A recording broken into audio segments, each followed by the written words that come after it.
It has been a little more than 2 weeks since that mass shooting at the San Diego Islamic Center. Joining us right now with the latest on that and also what else is happening with the San Diego Police Department is Chief Scott Wahl. Chief, good morning. Thanks for being here. Morning. Let's talk about that. It was a couple weeks ago. Hard to believe now. The Claremont community, how are they recovering after what happened? I think still there's a lot of mourning, and I think everybody's still just trying to come to grasp with the fact that that happened in San Diego. Yeah.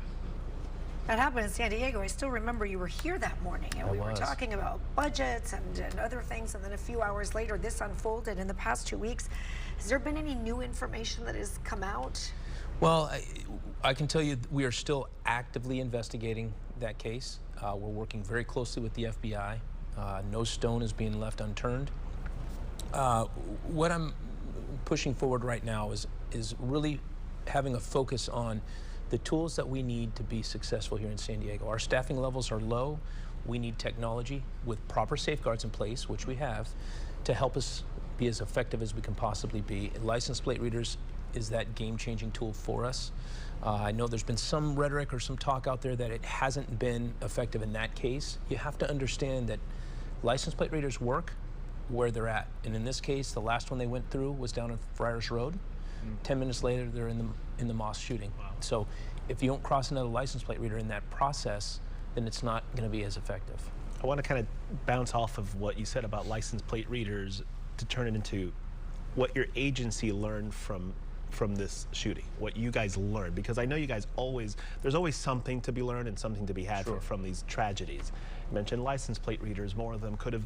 What else did you guys learn from this that you're still working on and say, you know what, maybe if that had been different, or if that had been different, if calls and the mom calling in and everything else, what would you say to all of that? Well, in these types of moments, almost always communication can improve.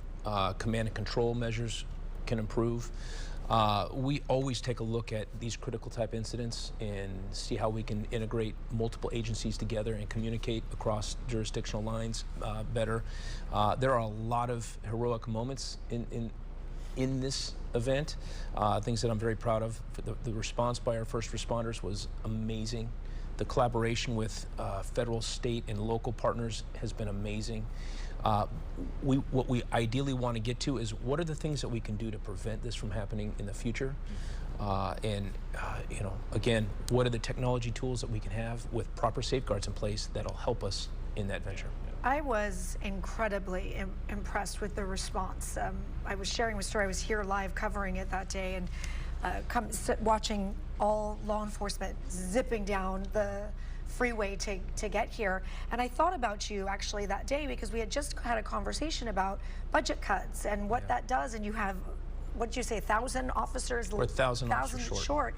But to still be able to respond the way that you guys did that day was incredible. Yeah, we had almost somewhere just under 400 San Diego police officers on scene.